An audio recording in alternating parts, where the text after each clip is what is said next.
Hebreus 10, a partir do versículo 19.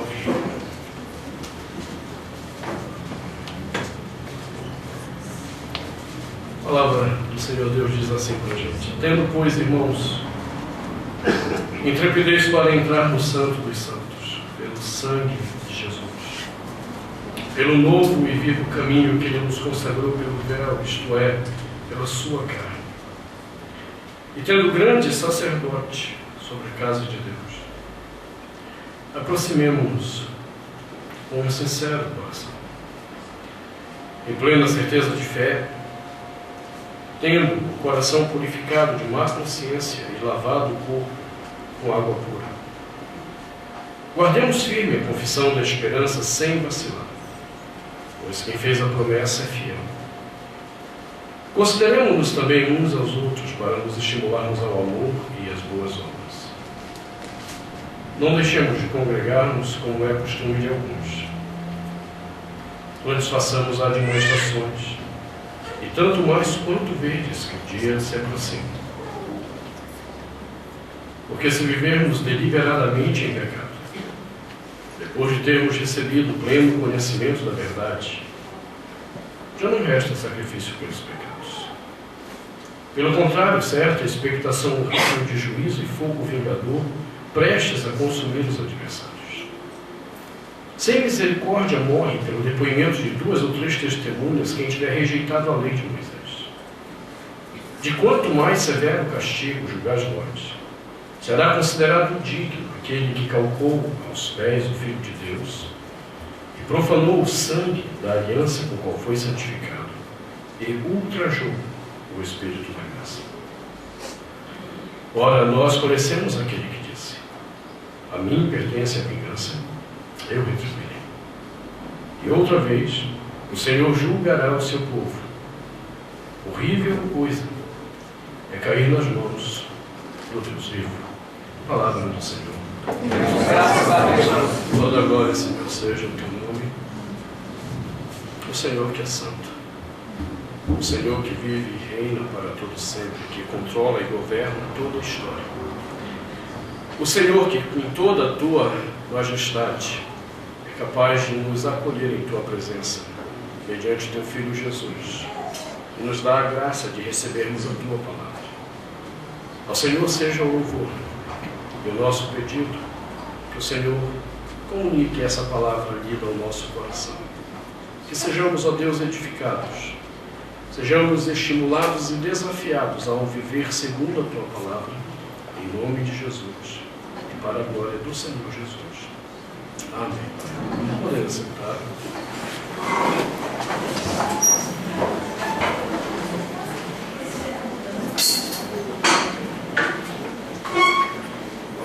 Neste final de semana, eu estava lá em São Luís do Maranhão e cumpri uma agenda bem puxada.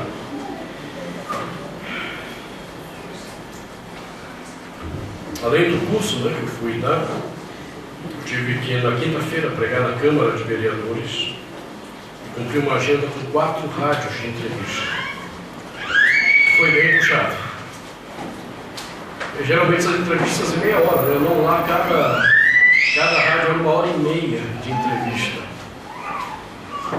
E ontem, depois de uma manhã e início de tarde dando aula, fui dar uma entrevista numa outra rádio, lá na Rádio Difusora, e recebemos uma ligação de um senhor. Ele dizia o seguinte: pastor, eu não sou mais católico. Um católico muitos anos da minha vida, e há pouco tempo eu deixei a igreja católica. Eu entendi que estava errado algumas coisas, compreendi a salvação só por Jesus e tal, mas eu fiquei deslocado. Eu não sabia para que igreja eu ia. Aí eu comecei a frequentar a igreja X, a igreja Y, e eu disse assim, não estou gostando. E todas as igrejas que eu visitei, eu não me senti à vontade com nenhuma delas. Então eu comecei a ficar em casa. Não vou perder tempo, não vou passar raiva nas igrejas, vou ficar em casa, vou ficar lendo a Bíblia, vou orar, creio em Deus, né? E vou ficar em casa. Eu estou errado?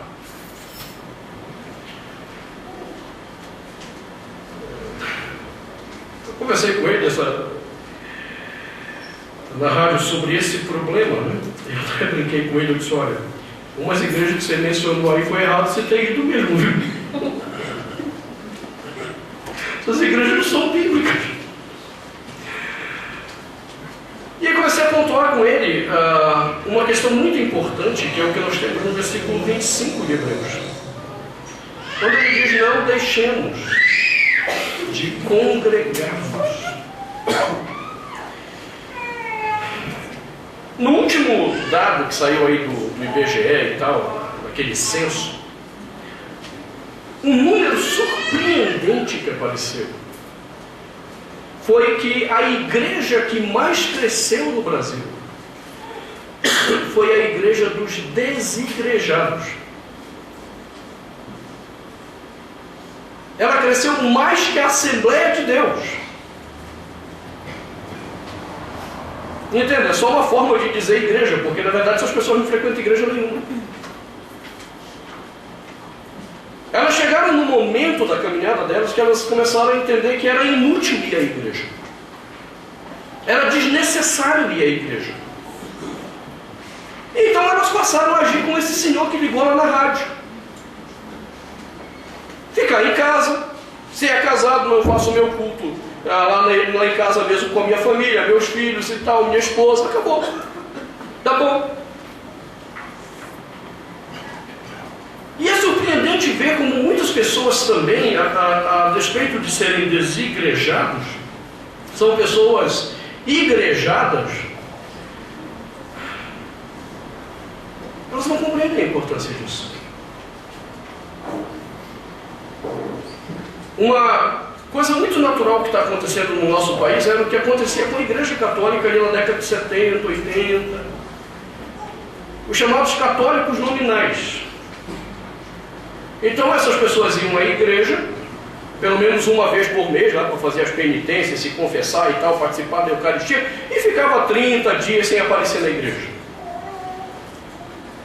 Com essa nova onda do que é o evangelicalismo brasileiro, e no mundo todo, esse não é um problema só do Brasil, é um problema que a gente está vendo no mundo também. Há pessoas que vão à igreja, e elas pensam assim, bom, já cumpri minha tarefa esse mês, não preciso mais ir à igreja. Nós temos examinado esse texto de Hebreus porque ele tem nos ensinado a termos uma intimidade profunda com Deus. Nós já vimos versículos 19 até 20, porque ele mostra que essa intimidade, ela não depende de nós. Ela depende da ação de Deus. De ter enviado o seu Filho para que por meio do seu sangue fôssemos perdoados, para que por meio da sua carne nós tivéssemos um novo caminho de acesso a Deus, para que por meio dele tivéssemos um sacerdote supremo que pudéssemos apresentar diante de Deus. Ou seja, toda a nossa comunhão depende da obra de Deus. Mas da feita que essa obra chega à nossa vida, chega ao nosso coração, ele diz que nós temos que demonstrar algumas coisas visíveis, de que compreendemos isso. E essas ações visíveis, essas respostas visíveis a Deus, aperfeiçoará a nossa relação com o Senhor. Então nós vimos o versículo 22, que foi a primeira questão que ele disse, aproximemo-nos. Sem superarmos o medo da relação com Deus, nós não podemos entrar em intimidade com Deus. Observamos também no versículo 23, quando ele diz, guardemos firme a confissão da esperança. Sem a confissão da fé que nos faça estar diante de Deus, nós não temos como desenvolver intimidade com Deus. E por fim, semana passada terminamos de examinar quando ele disse, consideremos-nos também uns aos outros. Sem que nós tenhamos a capacidade de ver e perceber o outro, nós não seremos capazes de desenvolver uma relação íntima e profunda com Deus. E então é surpreendente que ele coloque como último ponto agora dessa espiritualidade profunda, o congregarmos juntos. O estarmos juntos. E ele não coloca isso como um rito. Não é uma questão ritual. Eu tenho que ir à igreja porque tenho que ir à igreja. Não é como a Igreja Católica fez até o Concílio Vaticano II, onde as pessoas iam à igreja porque elas achavam que tinham que ir à igreja meramente, já que a missa era rezada em latim, já que o padre rezava de costa para o povo, e o povo não entendia nada mesmo da missa e ficava lá, né, fazendo o seu texto e tal, esperando o padre terminar lá o rito, pronto, acabou, vamos embora para casa. Não é um rito. A ideia de andarmos juntos, de estarmos juntos, congregarmos juntos, não é uma questão ritual, é uma questão de espiritualidade. Por isso o escritor de Hebreus coloca dentro dessa relação, de uma relação profunda com Deus, o andar junto, o viver junto, como parte da espiritualidade. E ele, como bom judeu, que escreveu esse texto, porque é um judeu que escreve esse texto de Hebreus, isso para ele tinha várias dimensões. Apenas para que você entenda uma delas, é que fora dessa comunhão não existe vida. Não existe. Só para você pensar um pouco, desde o Antigo Testamento, abre sua Bíblia, por favor. Salmo. O famoso salmo que o pessoal tem cantado em hebraico. É a única coisa que o pessoal sabe cantar em hebraico é esse salmo por aí. Salmo 133.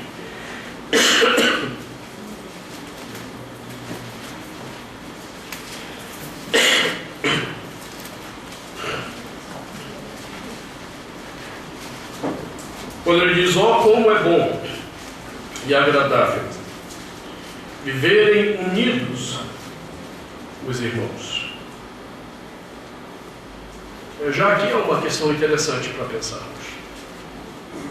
Esse salmo, ele pertencia aos salmos de romagem. Se você olhar na sua Bíblia, tem um título, Salmo de romagem. Outras Bíblias dizem salmo de procissão, ou salmos de subida. São traduções possíveis para a palavra hebraica que aparece aí no título.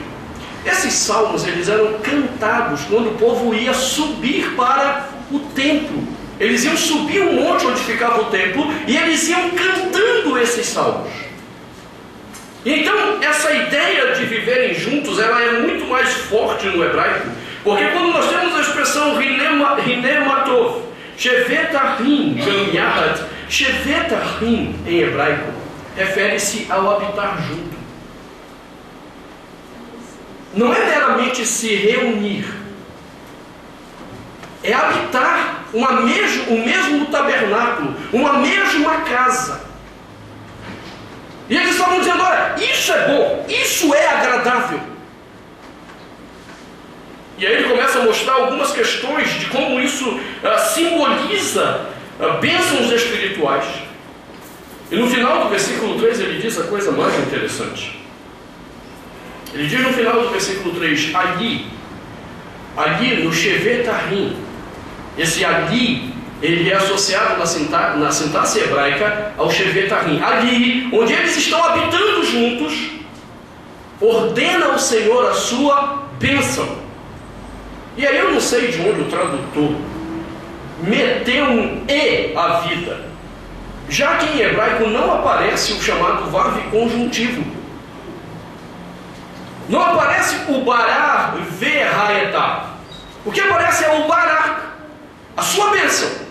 E para a língua portuguesa que viria então dentro do texto hebraico são 2 pontos. E não E, como a nossa tradução diz. Ele está dizendo, ali ordena o Senhor a sua bênção. 2 pontos. Vida para sempre. Deus não habita nas nossas individualidades. Deus não se faz presente no nosso individualismo. Deus se faz presente na comunhão do seu povo. Deus se faz presente no nosso andar junto.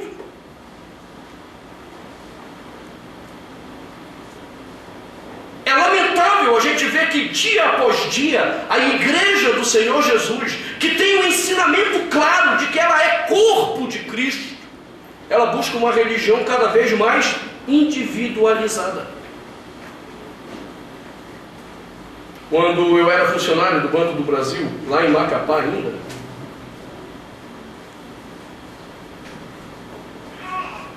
Havia uma colega minha de banco, e um dia a gente conversando sobre essa questão das igrejas e tal, ela disse, olha, mas eu até já fui evangélica, viu?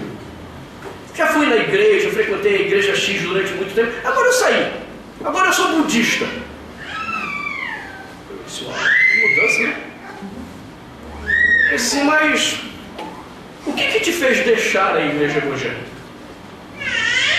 E ela disse assim, olha, a igreja evangélica é muito, como é que ela disse, pegajosa, alguma coisa assim. Esse povo é muito pegajoso. E chegar lá, eles querem ir visitar você, querem não sei o quê, é povinho pegajoso, não gosto disso. Bom mesmo é o budismo, você vai lá, faz o rito, termina, vai embora, ninguém sabe da tua vida. Eu disse, uau, caramba, eu não conseguiria viver numa estrutura religiosa onde pessoas não se importassem com a minha vida. Onde pessoas não fossem capazes de olhar para mim e tentar me ajudar na minha caminhada. Entende? Não é porque eu quero ser visto, é porque eu entendo que quando o outro olha para mim, ele é capaz de perceber em que eu tenho pecado. E em que ele pode me ajudar, talvez com uma simples palavra. Eu não consigo pensar nessa fé individualista que a gente tenta viver. Até porque não é esse o conceito bíblico. O conceito bíblico é de que a vida que o Senhor quer nos dar não está na nossa individualidade, segundo o Salmo 133. E é exatamente esse pano de fundo que o escritor de Hebreus tem em mente quando ele diz: não deixemos de congregar-nos como é costume de alguns, antes passamos a admoestações. A palavra admoestar tem a ver com nos estimular, porque ele sabe que na caminhada da vida cristã nós vamos ter muitos momentos de desânimo, irmãos. Muitos serão os nossos desânimos. E muitas das vezes nós vamos ser desafiados pelo nosso coração a abandonarmos a caminhada da fé junto com outros irmãos.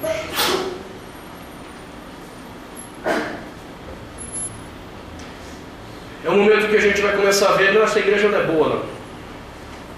E a gente vai começar a botar defeito em tudo. Não, aqueles irmãos lá são muito frios. E a gente vai começar a botar defeito em tudo. Ah, não, o culto lá é muito parado. O que a gente não percebe é que, na verdade, essas nossas acusações, elas refletem apenas problemas do nosso coração. Somos nós que estamos com problemas. Somos nós que estamos esfriando e buscando desculpas para não congregar.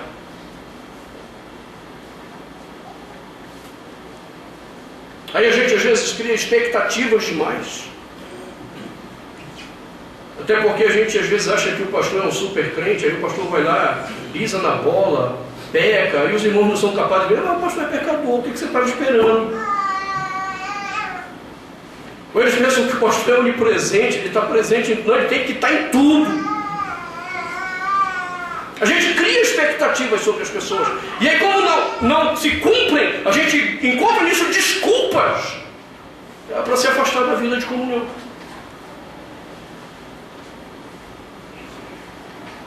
Agora, por que o escritor de Hebreus está falando não deixemos de congregar-nos?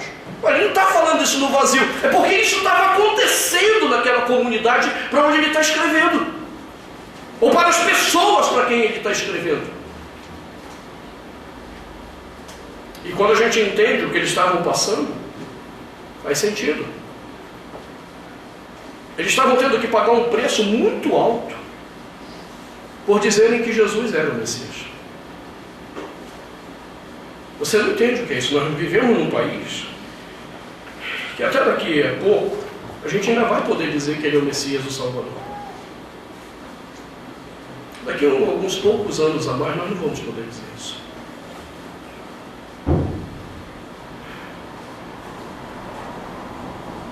A onda de perseguição, ela apenas está começando a chegar a esse país.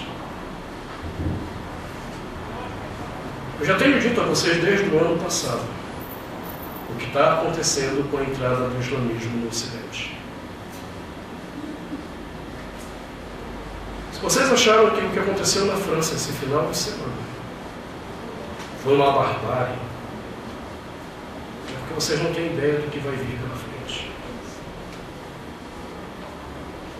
E nós não estamos isentos. No Brasil já há células terroristas do Estado Islâmico.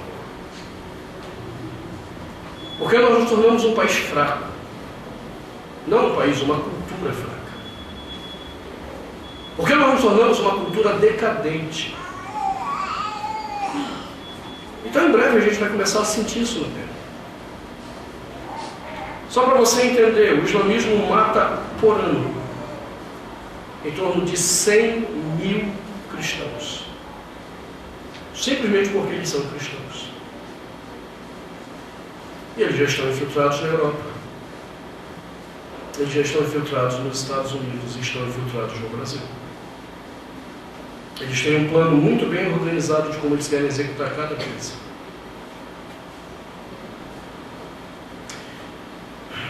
Aí nós vamos sentir falta dessa comunhão que a gente deveria ter hoje para nos fortalecer. Os irmãos lá em Hebreus já sentiram isso na pele, a gente não. É que simplesmente porque eles criam que Jesus era o Messias, eles começaram a ser perseguidos. Se você olhar a sequência do capítulo 10, versículo 32 em diante, você vai ver que esses irmãos começaram a perder tudo. Eles começaram a ser saqueados, espancados, jogados em prisão. E é num contexto como esse que você diz, do que adianta eu ir à igreja? É num contexto de pressão que a gente se sente desanimado a congregar.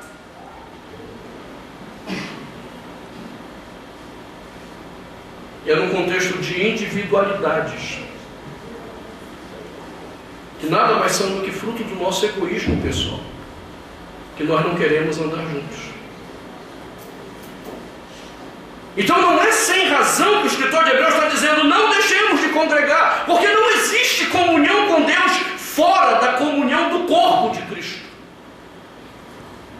E essa é uma figura muito forte para o apóstolo Paulo em 1 Coríntios. Fora do corpo, nós não nos desenvolvemos, nós não nos aperfeiçoamos, nós não nos santificamos. O corpo é necessário.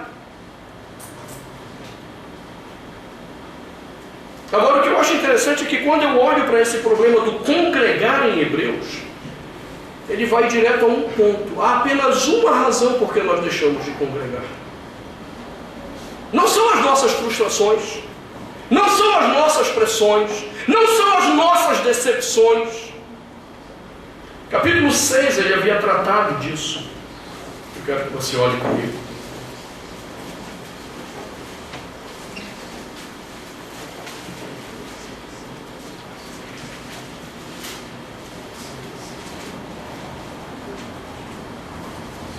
Capítulo 5, versículo 11, até o capítulo 6, versículo 3. Ele demonstrou que um dos calcanhares de Aquiles de todo cristão é o não amadurecimento. Pessoas que entram na fé cristã e nunca amadurecem. Não saem do leite. Ele diz, olha, essas pessoas só conseguem tomar o leite elementar, coisa básica. Se você propor uma reflexão mais profunda, ela não consegue, porque ela continuou criança. E esses dias lá em São Luís, eu estava tratando desse texto com eles e mostrando o que era o básico que ele dizia. Capítulo 6, versículo 1, ele diz que o básico é a gente ainda ficar discutindo sobre arrependimento de obras mortas e fé em Deus. E aí, eu sou salvo pelas obras, não tem obra. É Deus que me escolhe ou Deus não me escolhe? É essa a discussão que ele está falando. Ele diz assim, gente, isso aqui é coisa de criança. Criança, quando começa a caminhada da fé, já deveria ter isso resolvido.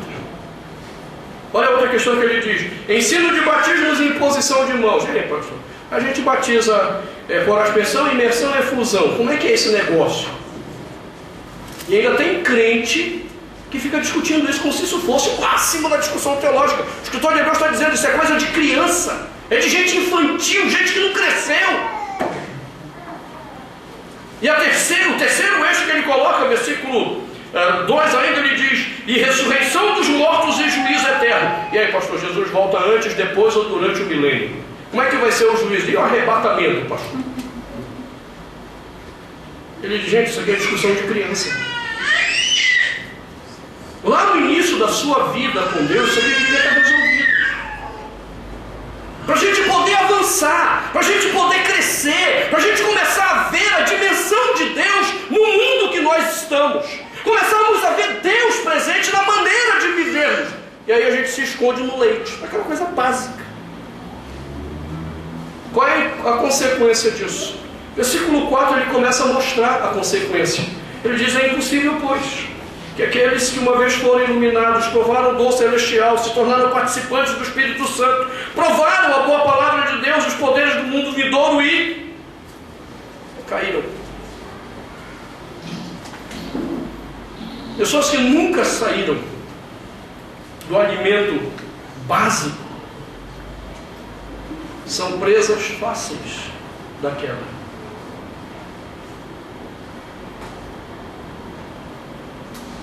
Pessoas sem consistência teológica, sem consistência bíblica na vida. O apóstolo Paulo dizia, fica sendo levado por ventos de doutrina. E aí a igreja precisa estar sempre dentro dos modismos para segurar esse pessoal. Então surge o movimento do dente de ouro. Aí vamos para lá, o negócio lá é bom. Estou endividado, vou arrancar tudo, vender e fazer uma dentadura. Aí de repente começa a unção da cachorrada lá de Toronto. Os irmãos começam a latir, o som está para lá, vamos correr para lá também. Aí de repente não é mais a unção da cachorrada, é do paletó fedido. Vamos para cá, pá, cai todo mundo no chão. Opa, o som está para lá.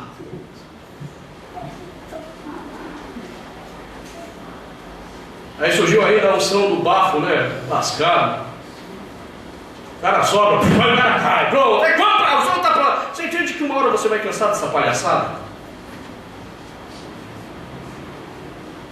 Porque são palhaçadas, só isso. O que é pior é que não são nem palhaçadas de circo, porque palhaçada de circo, dependendo do palhaço, a gente já sai edificado. Essas são palhaçadas do inferno, que você participa e sai de lá lascado, condenado ao inferno. Fica nesses ventos de doutrina. O que faltou? Consistência bíblica.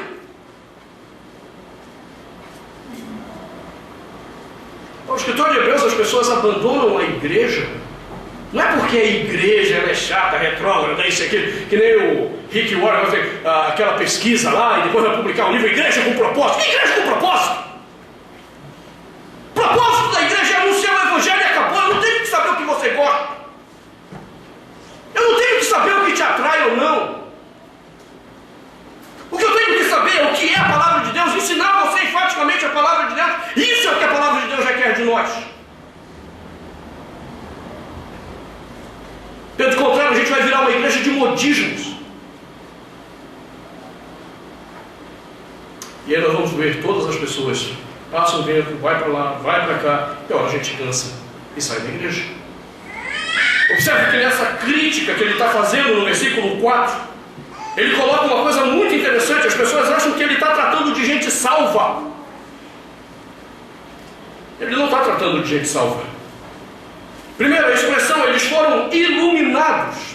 Ele estava se referindo, ele está fazendo uma comparação com o capítulo 3, com Israel no deserto. Quando Israel saiu do Egito, Israel viveu debaixo de uma iluminação profunda, porque eles viram coisas extraordinárias de Deus, entre elas o cuidado de Deus no Monte Sinai, falando com o povo. Eles viram a tenda da congregação, Deus se revelando para o povo, e a despeito do que viram, da iluminação que tiveram de quem é o Senhor, aquelas pessoas, segundo o capítulo 3, eles mantiveram o coração endurecido, incrédulos.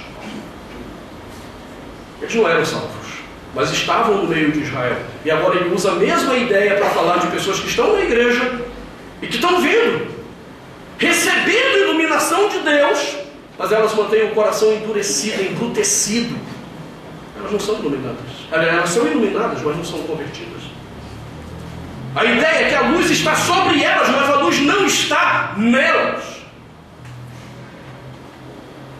A outra questão que ele levanta é que essas pessoas provaram o dom celestial. Dom celestial aqui, de novo, volta ao capítulo 3 lá de Hebreus. Ele estava mostrando que essas pessoas viram coisas fantásticas. Moisés abrindo o mar vermelho. E se você nunca viu isso, agora tem a novela da Record para te mostrar. Olha que desgraça.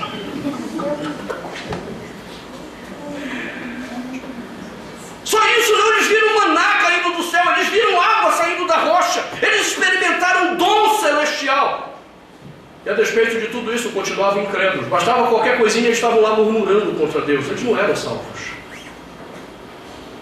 Uma outra palavra que ele usa, que o pessoal não entende, eles se tornaram participantes do Espírito Santo. Essas pessoas experimentaram na vida delas poderes de dons extraordinários. E ele, pastor, está vendo? Ele é crente, pastor. Não, não é. Porque Jesus disse que naquele dia muitos dirão: Senhor, Senhor, no teu nome eu expulsei demônios. Eles estão participando do Espírito. No teu nome nós fizemos milagres, nós curamos. Eles estão participando do Espírito. No teu nome nós profetizamos. Eles estão participando do Espírito. E Cristo diz: eu nunca te conheci. Apartai-vos de mim todos que praticais a iniquidade. Eles não eram crentes. Participar do Espírito não é garantia de que você é crente.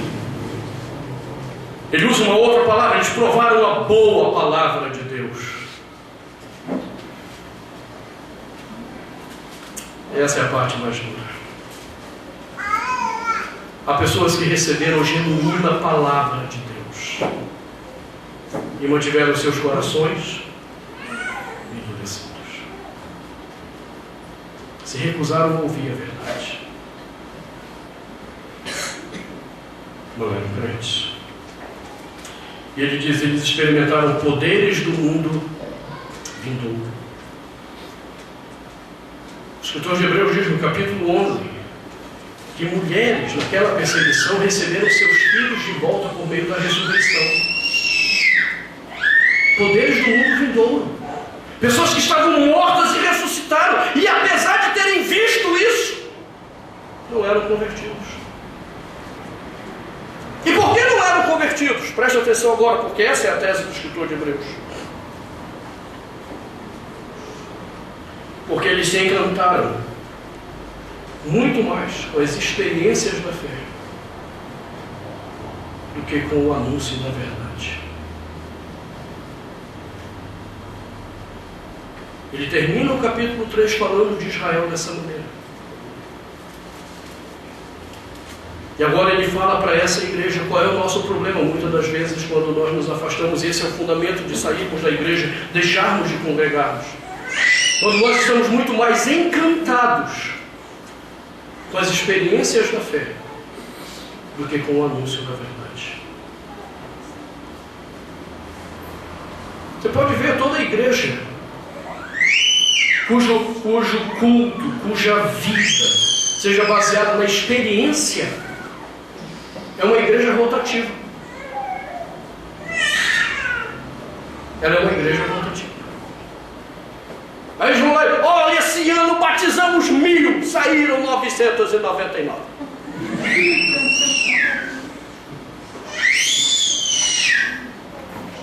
Aí depois vem outro relato: esse ano batizamos 5.000, saíram 4.700 e pouco. Você entende? Essas igrejas não têm como gerar comunhão mesmo, porque elas são rotativas. Porque são pessoas que estão encantadas com a experiência da fé e não com o anúncio da verdade.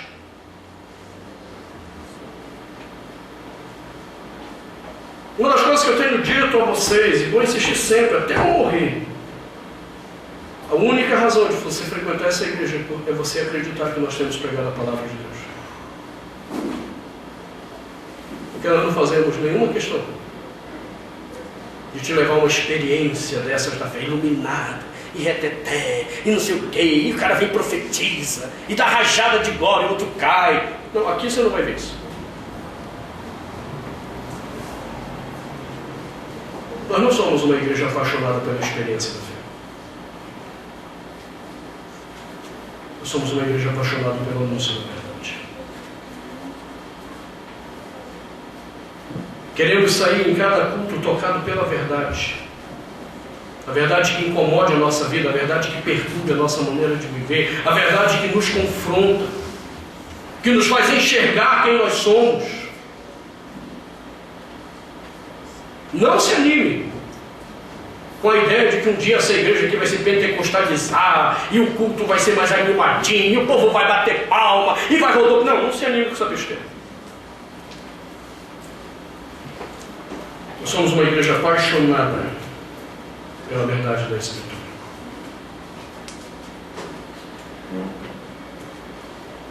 Não pelas experiências.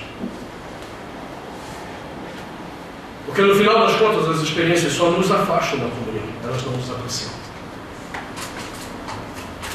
As experiências se tornam depois valores de juízo entre nós mesmos, porque começamos a nos achar santos demais para algumas relações, ou melhores do que os outros para algumas relações. E quando nós temos a vida pautada pela palavra, não. A gente já começa percebendo que a gente é pecador mesmo. Eu não sou melhor do que você. E que a sua vida, caminhando com a minha, me ajuda a crescer. É por isso que nós não temos essa questão de restrições de exortação. A exortação não nasce apenas do pastor para as ovelhas, mas das ovelhas para os seus pastores. É verdade que não são muitas, mas algumas pessoas já marcaram o horário comigo para me exortar.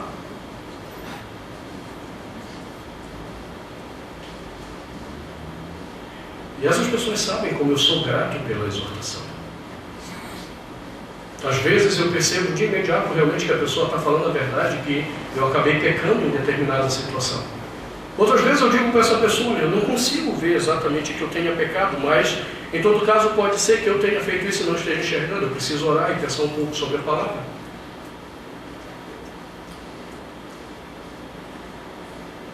A comunhão, ela nos ajuda a crescer em todos os sentidos. Não são santos que estão aqui dizendo o que vocês devem fazer, mas são pecadores que na comunhão se estimulam a viver uma vida que seja agradável a Deus.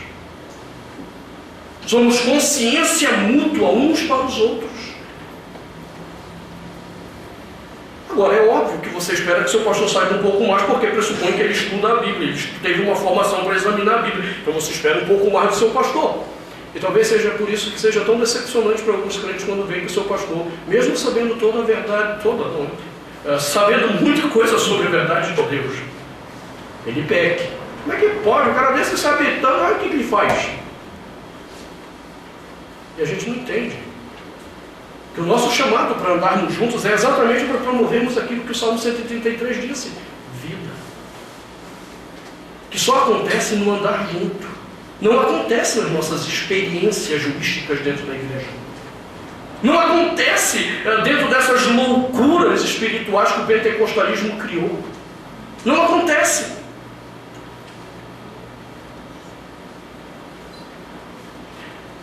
As experiências mais profundas nesse sentido, a gente ainda tem visto em algumas igrejas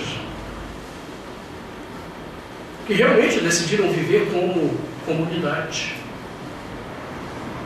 como aqueles que querem habitar juntos, não como aqueles que querem vir bater o ponto e dizer: cumpri meu papel diante de Deus, cumpri minha parte essa semana, está tudo resolvido. É gente que entende que precisa do andar junto para ser moldado, para ser talhado,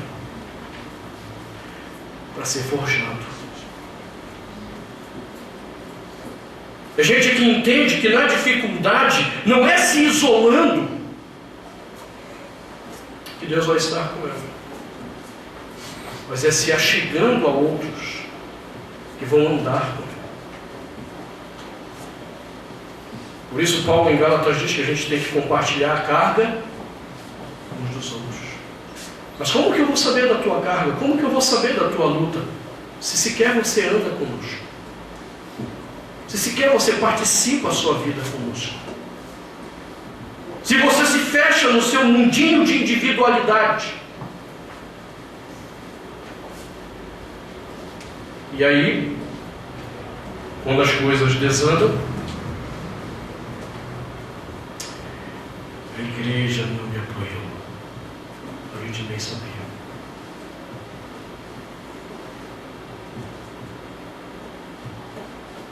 Por isso o escritor de Hebreus começa a última questão da espiritualidade dele falando: não deixemos de congregar-nos. Mas nós precisamos repensar o que é congregar. Por que temos abandonado a congregação?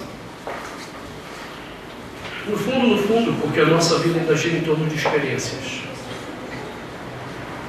Não pela paixão pela verdade. Essa é a tese do escritor de Hebreus.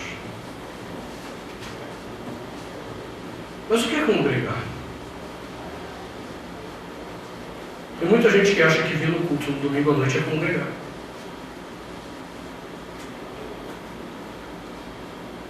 Isso está muito longe da verdade de Deus do que seja congregar. E por que congregar? São essas questões que eu quero trabalhar nos próximos sermões com vocês. Olhando o versículo 25, precisamos aprender o que ele quer dizer com congregar. E precisamos aprender o que significa congregar. Mas se nessa noite você já puder examinar a sua vida e perguntar se você talvez não esteja entre aqueles que são apaixonados apenas pelas experiências, e por isso de tempos em tempos você some da igreja, você desaparece da comunhão. Se você simplesmente puder ser honesto e entender ao sumo da comunhão, porque eu não sou uma pessoa apaixonada pela verdade. Porque se eu fosse apaixonado pela verdade, eu não mediria esforços para ouvir a verdade. Se você simplesmente puder pontuar essas coisas e ser honesto com seu coração diante de Deus, isso com certeza já será cura na sua vida, na relação com o Senhor Deus. Feche seus olhos. Vamos orar. Senhor,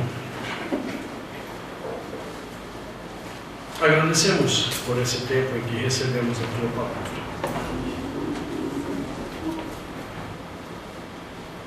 Ajuda-nos a nos enxergarmos, a nos vermos com sinceridade. Ajuda-nos a enxergarmos o nosso coração. E se temos vivido distante da vida de comunhão, simplesmente porque não amamos a verdade do Senhor. Simplesmente porque achamos que Tu és um Deus útil apenas. Ou se simplesmente achamos que o culto é alguma coisa apenas para aliviar nossas lutas, fracassos, frustrações. Ajuda-nos a sermos honestos nessa noite conosco mesmos. E ajuda-nos a trazermos o nosso coração a Ti, para que ele seja curado pela beleza do Senhor, pela verdade da Escritura, em nome de Jesus, para a glória do Senhor Jesus.